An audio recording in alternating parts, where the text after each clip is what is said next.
You will hear a conversation between a potential student at Clevedon College and a representative in the Information Centre. Look at questions 1 to 4.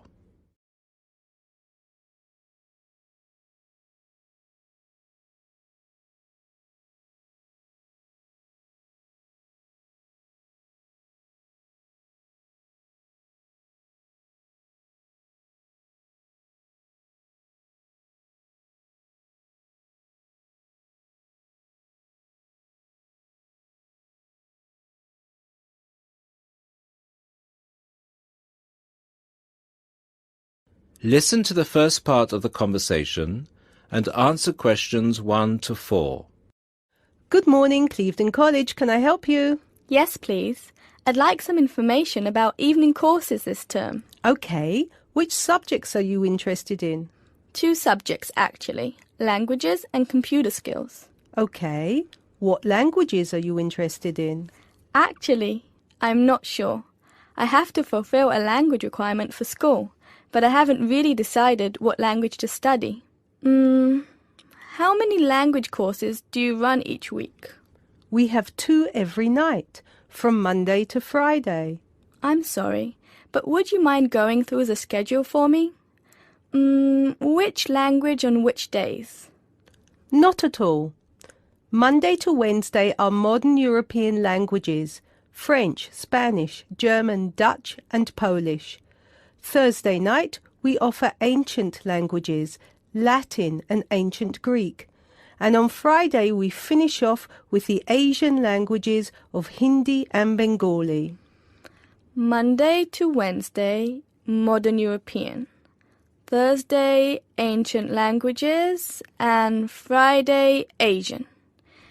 Can you spell Bengali, please?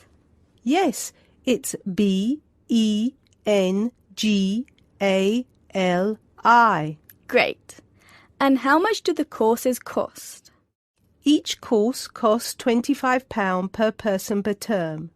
But if you want to do 2 language courses, there's a 10% discount, but only if you book for 2 terms. So the 10% discount is if I take 2 courses for 2 terms. Is that right? Right. Listen to the second part of the conversation and answer questions 5 to 10.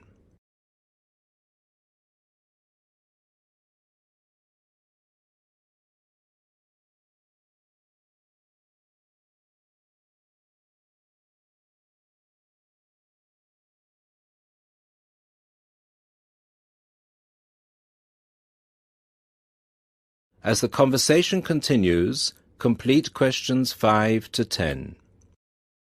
Would it be possible for me to book my classes right now? No, sorry, the computer's down.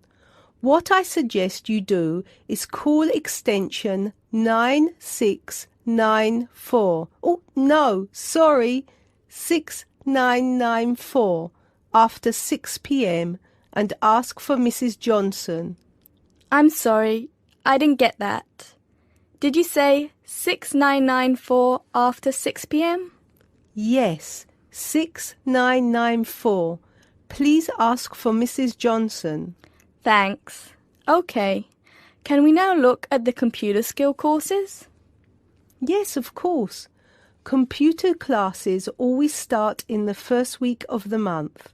And the way it works is we offer 1 computer class for the entire month. So you might spend 1 month on databases, another month on Excel, and so on. Classes meet once a week on Tuesday afternoons. The next class starts February 1st. Okay, so for the upcoming month, February? February is going to be databases. There are 24 places still free on that course, and it costs £40 per person. February, databases, 24 openings, £40. Okay. Excel starts in March, and that's nearly full. Only 4 slots left. It's £45. Okay, Excel, March, only 4 slots left. Got it. April is Outlook. That is never as popular since it costs so much more. but you get a free CD. It is £60 for the month, and there are 19 places left. Okay, April. Outlook, £60. Is that it? No. On the 3rd of June, we start a Word course. We have 16 vacancies for that at the moment. It's also expensive at £55. 3rd of June, Word, 16 vacancies, £55.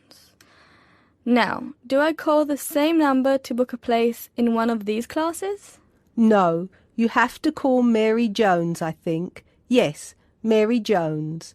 Extension 9623. Sorry, could you repeat that number? Yes, extension 9623. Please call her before 6 p.m. Okay, many thanks for all your help.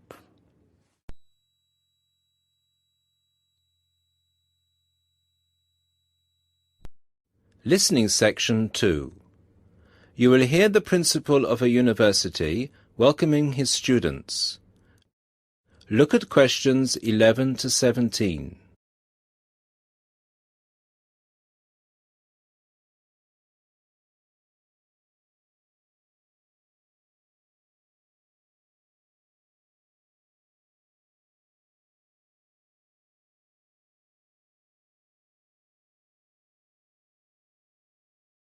Listen to the first part of the lecture and answer questions 11 to 17. Good afternoon, ladies and gentlemen.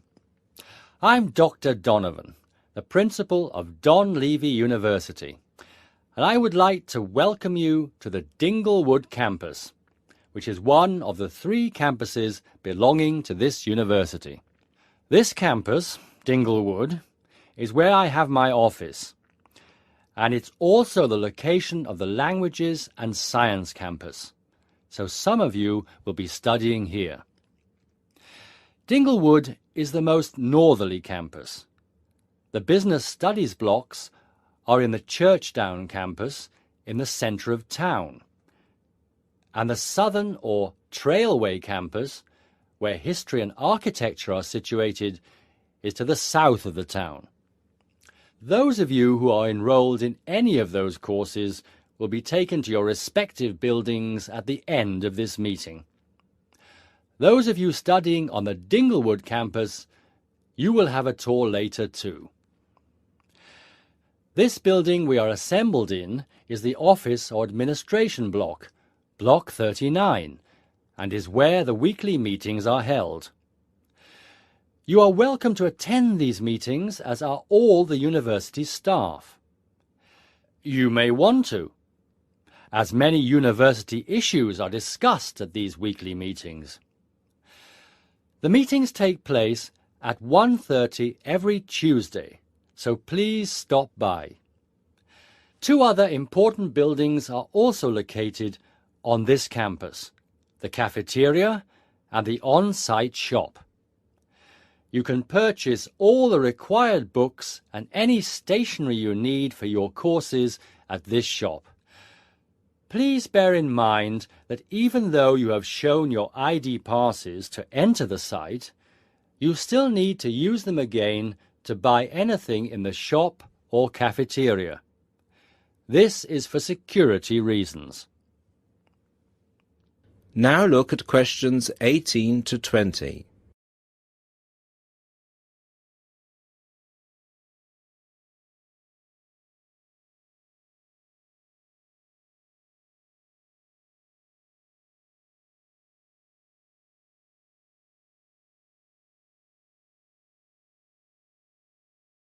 As the lecture continues, answer questions 18 to 20. Now, if I could draw your attention to the back page of your joining instructions booklet, you will see a small map of this campus, Dinglewood. The block we are in now, the Office and Administration block, is located between the Languages Centre, Block 38, and the Physics School, Block 30. That's 3O. These are both on the right of the plan. The cafeteria, which is open from 7 a.m. to 9:30 p.m., is on the left of the plan. It is between the chemistry block, number 35, and the university shop, block 33. At the university shop, you can get all you will need in terms of course materials. The biology block is block number 29, and you'll find the biology block between the chemistry block and the languages centre. Be careful with the numbers, as they are not always logical. As you will see, there are gardens on the right-hand side of the gate. These are being extended over the next 2 months, and a memorial fountain is being installed in the middle of the campus. This means that the campus will be very noisy during normal working hours. However, the campus will look much nicer when it is all finished. Right, so that's it for your initial campus orientation. At this point, could the language students all follow me, please? And the rest of you, please assemble under the banners which show your main topic of study, and you will be directed to the other campuses.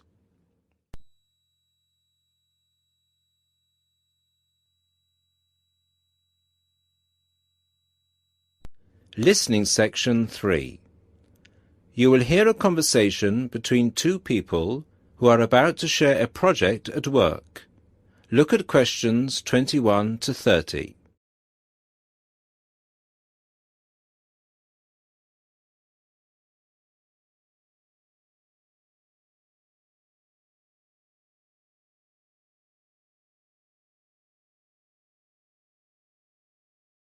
Listen to the conversation and answer questions 21 to 30.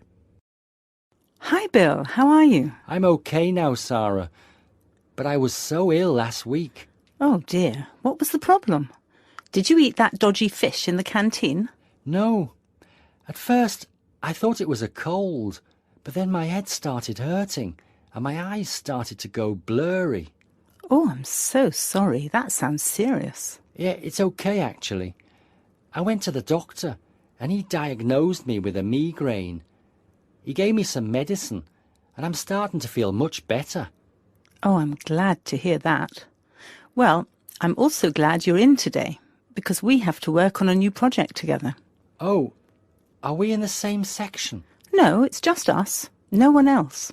Mr. Donaldson put us down as B team because we live near each other. That could be fun.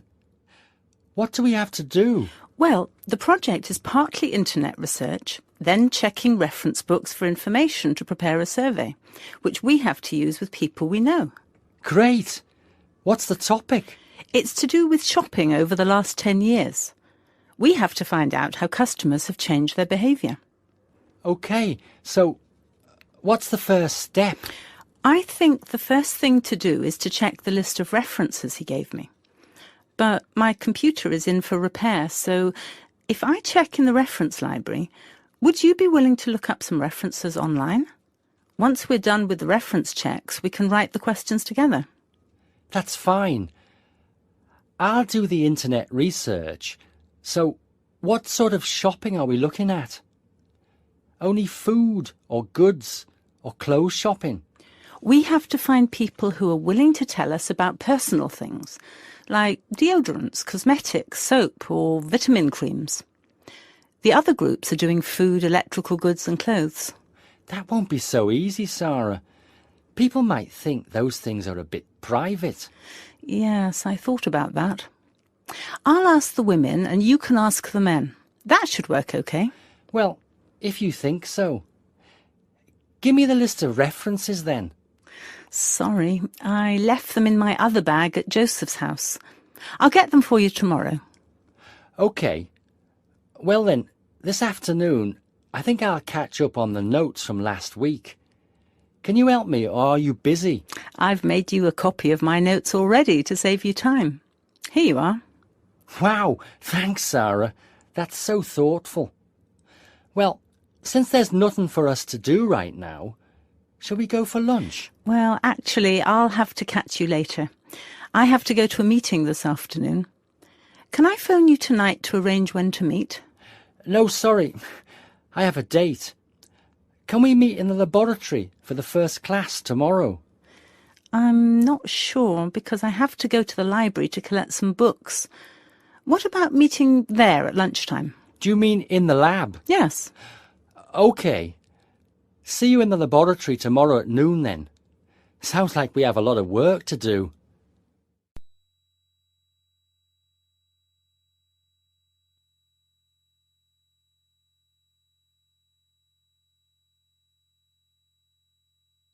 Listening Section 4. You will hear someone talking about art. Look at questions 31 to 35.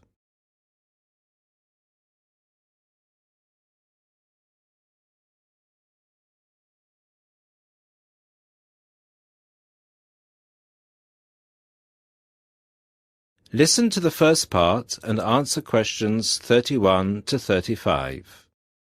Good evening, everybody, and welcome to the first in this year's series of public lectures offered by the Art Gallery. As Chief Curator of the Gallery, I was given the honour of presenting the first lecture, and let me tell you, I had a difficult time deciding what to talk about tonight. Being the curator, I naturally know just about everything that's in this gallery, but I wanted to choose an artist who has a wide appeal. That seems only fair, yes? But I didn't want to talk about someone so well known that anything I said would be familiar. I wanted someone modern. My personal preference is for modern art. But again, I wanted to choose someone who had the potential to appeal to all art lovers, whether they're attracted to traditional forms, Impressionism, Surrealism, or what have you. So, having spent the last 5 years as a visiting professor in Barcelona, it's not surprising that I finally chose to talk about one of the greatest Catalan artists, one whose work is likely to be familiar to many of you, Joan Miró. Look at this. And this. And this. Ring any bells? Miró's most famous and most widely reproduced works tend to be like this. Bright primary colours with lots of asymmetrical forms. He painted on large canvases, larger than himself quite often, and his paintings depicted birds, trees, flowers, and other features of the natural world. But Miró produced a great variety of work, and it's about some of his lesser-known paintings that I would like to speak this evening. Miró was born in Barcelona in 1893, the son of a goldsmith. He began to show talent very early, and in 1926 went to Paris, where he was drawn to the Surrealists of Montparnasse. He did not define himself as a Surrealist, however. He preferred to stay free to experiment with other artistic styles as he wished. Miró had an intense dislike of much of the painting and many of the painters he knew. He wished to do something totally different, to express his contempt for bourgeois art. And yet, ironically, Miró's success has made his works much in demand among art collectors of the world. But we can't really talk about the artist without looking at his art. And that's what I'd like to do now. To take a look at just a few of Miró's works and think about what it is that makes them special. Special to me, and to a great number of people who flock every day to the Miró Foundation in Barcelona. Now look at questions 36 to 40.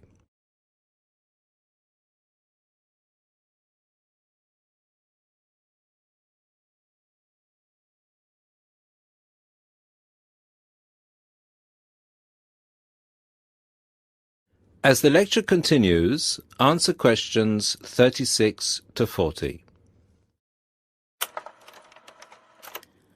Let's start with this. one of Miraut's best-known and brightest works, Woman and Bird, a sculpture created in 1982. It is on display in a park in Barcelona, often known as the Juan Miró Park. A huge sculpture, towering up into the sky. It reflects Miraut's eternal interest in these themes, as well as his more technical interest in materials. This sculpture is covered in mosaic, which gives it a naive and cheerful appearance. It is interesting that this sculpture was completed in 1982, just a year before Miraut's death.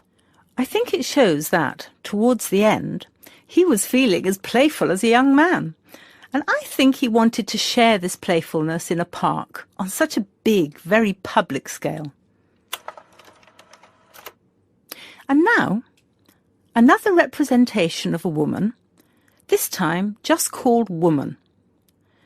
This was painted in 1976, a late work for Miraut, and is a work we often see reproduced or on sale as postcards or posters in gallery shops around the world. So why is it so popular? I think the use of colour has something to do with it. People respond to these rounded shapes filled with primary colours, especially on a large canvas like this. Also, the fact that, while it is rather surreal, it is still possible to recognise the form of a woman and to see it as a sympathetic representation. It's a bold, bright painting, and I think that it awakens a reaction in many of us. And finally, something quite different, though still a woman. A harsh, even violent work that was completed in 1939, at a time when Miraut was greatly influenced by events of the Civil War in Spain. It's titled Seated Woman 2, but it can be hard to find the woman here, as she's been transformed into a rather horrendous creature. So is that how Miraut viewed women? As grotesque? Not at all. This picture can also be seen as strong, with a huge base and solid shoulders to support those who depend on her.